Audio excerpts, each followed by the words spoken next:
할렐루야. 오늘도 새날을 주신 하나님을 찬양합니다. 어제는 거룩한 주일을 보내고 또 새로운 한 주간을 시작합니다.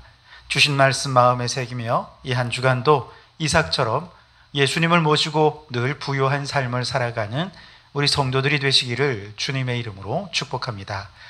오늘 우리에게 주시는 하나님 말씀은 이사야 45장 1절로 8절까지 말씀입니다. 하나님의 말씀을 경청하시기 바랍니다.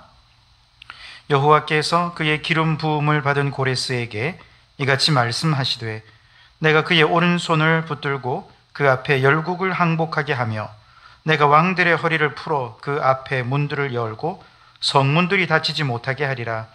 내가 너보다 앞서가서 험한 곳을 평탄하게 하며 논문을 쳐서 부수며 쇠 빗장을 꺾고 내게 흑암 중에 보화와 은밀한 곳에 숨은 재물을 주어 내 이름을 부르는 자가 나 여호와 이스라엘의 하나님인 줄을 내가 알게 하리라.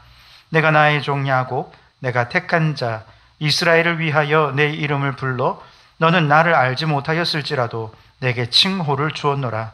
나는 여호와라. 나 외에 다른 이가 없나니 나밖에 신이 없느니라. 너는 나를 알지 못하였을지라도 나는 내 띠를 동일 것이요 해 뜨는 곳에서든지 지는 곳에서든지 나밖에 다른 이가 없는 줄을 알게 하리라. 나는 여호와라. 다른 이가 없느니라. 나는 빛도 짓고 어둠도 창조하며 나는 평안도 짓고 환난도 창조하나니 나는 여호와라. 이 모든 일들을 행하는 자니라 하였노라. 하늘이여 위로부터 공의를 뿌리며 구름이여 의를 부를지어다. 땅이여 열려서 구원을 싹트게 하고 공의도 함께 움돋게 할지어다. 나 여호와가 이 일을 창조하였느니라. 아멘. 자, 오늘도 이 말씀을 통해 우리에게 주신 하나님의 음성을 듣게 되기를 바랍니다. 자, 오늘 본문의 말씀은 아직 바벨론이 강하고 건재할 때 바사, 즉 페르시아의 임금 고레스를 사용하셔서 바벨론을 멸망시킬 것을 예언한 말씀이 오늘 본문의 말씀인데요. 자, 메대와 바사가 어떻게 바벨론을 멸망시켰는지, 이건 역사의 아주 큰 미스테리입니다. 당시에 메대와 바사는 둘 다 그리 큰 나라가 아니었습니다. 그런데 어느 날 메대의 왕이 거대 제국 바벨론과 전쟁을 할 계획을 세웁니다. 그 자체가 미스테리죠. 왜 이렇게 작은 나라가 거대한 제국과 싸울 생각을 했을까? 그런데 싸우자고 보니 혼자서는 안 되겠거든요. 그래서 바사의 왕이었던 고레스에게 함께 바벨론을 치자 제언을 합니다. 그러나 고레스는 전쟁을 원하지 않았죠. 그래서 거절을 했습니다. 그러자 메대 왕이 바산 나라를 치러 군사를 보냈는데, 정말 이상하게도 전쟁하러 갔던 장군이 전쟁은 안 하고 그냥 바벨론 왕, 바사 왕 고레스에게 투항해버리고 말았습니다. 자신의 군사들과 물자들을 바사 왕에게 다 그냥 갖다 바친 것이죠. 당연히 화가 난 메대 임금이 전군을 동원해서 바사 나라를 치려고 군대를 동원했는데, 이번에는 군사들이 모두 자기의 왕에게 반란을 일으켜서 쿠데타로 메대의 임금이 죽었습니다. 그리고 그 바사 나라를 통째로 고레스 왕에게 갖다 바친 거죠. 그러니 고레스 왕은 전쟁 한 번 하지 않고 큰 병사를 가진 나라가 될 수 있었던 겁니다. 이 모든 과정이 너무 신기하지 않습니까? 있을 수 없는 일이죠. 근데 이게 다가 아닙니다. 고레스 왕은 원래 메대국에서 계획했던 바벨론 전쟁 계획을 그대로 승인합니다. 전쟁을 치르죠. 그 방법은 바벨론 성 안으로 흘러 들어가는 물줄기에 댐을 쌓고 막았죠. 그렇게 강물이 흐르지 않으니 맨바닥이 드러날 것이고, 그 맨바닥을 통해서 바벨론 성으로 들어가는 길이 열려지자 그 길로 공격해서 바벨론을 단번에 무너뜨리고 제패하게 된 것이죠. 전쟁을 할 생각도 없었고 그렇게 크지 않은 힘도 없던 바사 나라의 고레스 왕의 그 앞에 오기만 하면 사람들은 다 투항하고 군대를 갖다 바치고 나라도 갖다 바치는 겁니다. 자기가 세운 계획도 아니고 남이 세운 전쟁 계획으로 전쟁을 했는데 강대국 바벨론이 그냥 무너져 버린 거죠. 여러분, 이 모든 역사들을 어떻게 설명할 수 있겠습니까? 역사의 모든 일들이 다 설명할 수 있는 방식으로 일어나는 게 아닌 것 같아요. 정말로 이해되지 않고 설명할 수 없는 방식으로 역사가 흘러갈 때 사람들은 역사의 미스테리다 혹은 우연이다 라고 말하지만, 오늘 성경은 그건 미스테리가 아니야, 우연이 아니야, 하나님이 그렇게 하신 것이야 라고 말씀하고 있는 것입니다. 이 모든 일들이 장차 미래에 일어날 일들인데, 만일 그런 일들이 일어난다면 그때 이 모든 것이 내가 한 일인 줄 알아라 라고 미리 이사야 선지자를 통해 하나님께서 예언하고 있는 것이죠. 1절을 보십시오. 여호와께서 그의 기름 부음을 받은 고레스에게 이같이 말씀하시되, 내가 그의 오른손을 붙들고 그 앞에 열국을 항복하게 하며 내가 왕들의 허리를 풀어 그 앞에 문들을 열고 성문들이 닫히지 못하게 하리라 그랬습니다. 여기서 열국을 항복하게 하신 분이라는 말은 방금 말씀드린 대로 고레스 왕 앞에만 오면 왕 앞에 다 항복하는 거예요. 고레스의 군사가 되어버립니다. 또한 내가 왕들의 허리를 풀었다라고 하는 말은 고레스 앞에만 오면 왕들이 허리에 차고 있던 칼을 다 풀어서 그 앞에 다 두었다는 얘기죠. 그 앞에 문들을 열고 성문들이 닫히지 못하게 하리라 하신 것도 고레스가 가는 곳마다 성문이 열리고 성을 점령할 수 있었다라는 뜻입니다.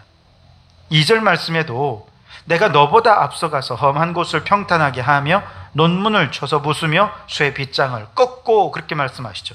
다시 말해 그 앞길을 막는 것이 없도록 승승장구하게 하신 것은 하나님이 하신 일이 될 것이다 라는 것입니다.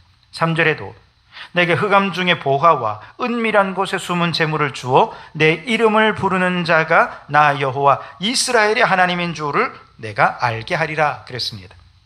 여기 내 이름을 부르는 자는 전쟁에서 승리한 나라라는 뜻입니다. 그 승리한 나라의 이름을 부르면 모든 군사들이 일제히 승리의 환호를 부르고 전리품으로 보화와 재물들을 챙겨 풍성하게 될 텐데, 이처럼 모든 일이 우연처럼 보이고 모든 일이 미스테리한 일들이 발생할 때 다 하나님이 행하신 일인 줄을 내가 알게 될 것이다 라고 말씀하고 있는 것입니다. 8절에도 마찬가지인데요. 우리는 사람들이 불의에 저항하고 항거해서 조금씩 이 세상이 더 정의로워지고 공의로워지고 민주화된다 이렇게 생각하지 않습니까?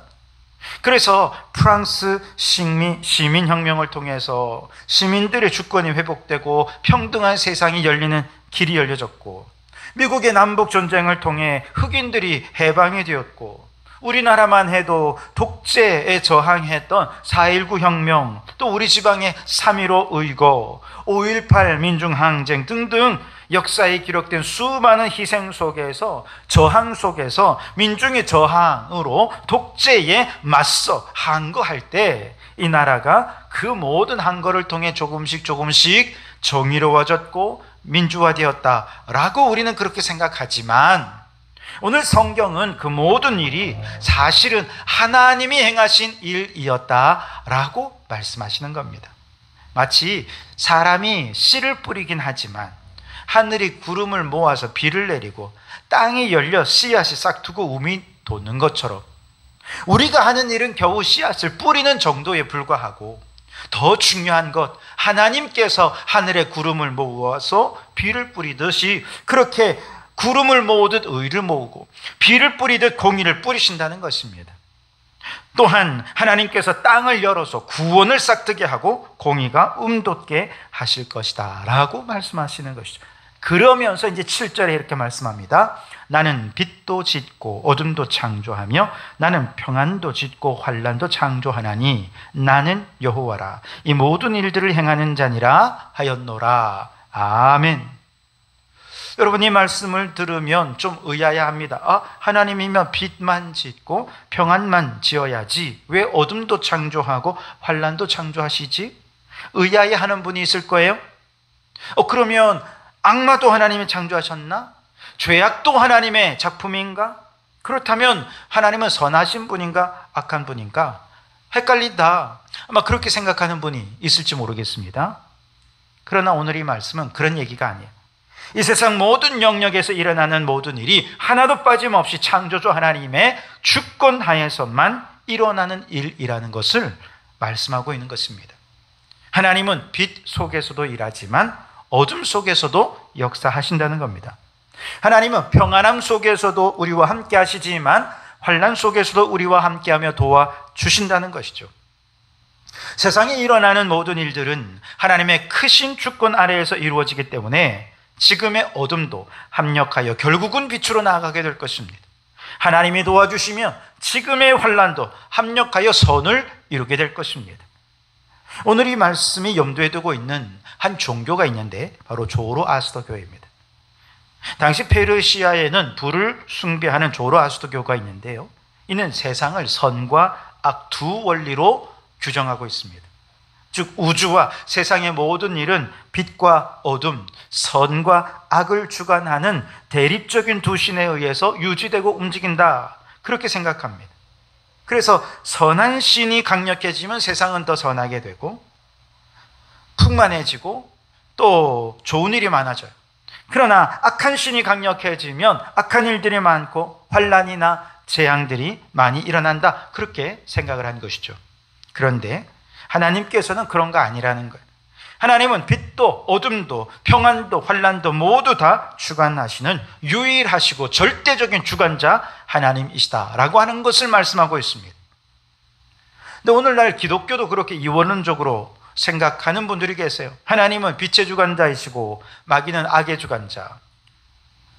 하나님은 또한 이 선을 주관하시는 분이지만 마귀는 저 공중의 권세를 잡아서 세상 사람들을 악의 길로 이끄는 자다. 그래서 하나님을 대적하고 있다라고 생각하는 사람들이 있습니다.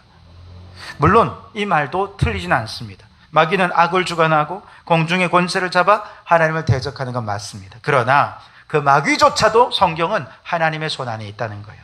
하나님의 주권 아래 있다는 것입니다. 욥기서에 보세요. 욥이 천상 위에 올라가 보니 마귀가 욥의 믿음을 시험하겠다, 하나님 앞에 허락을 받죠.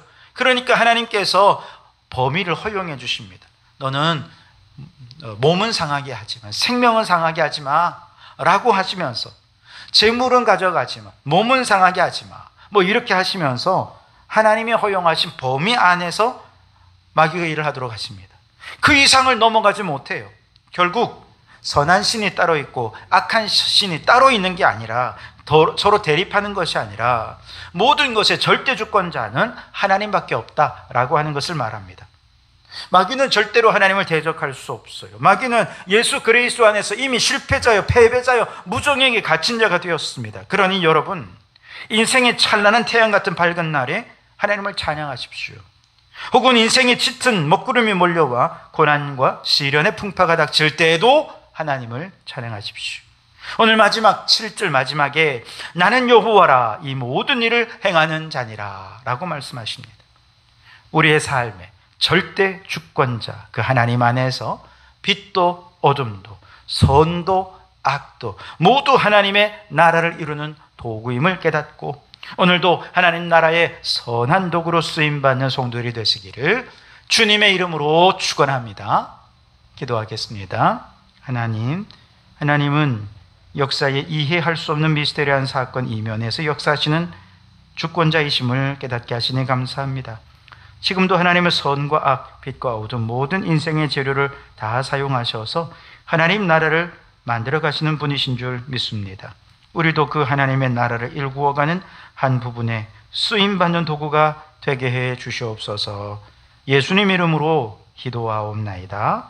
아멘.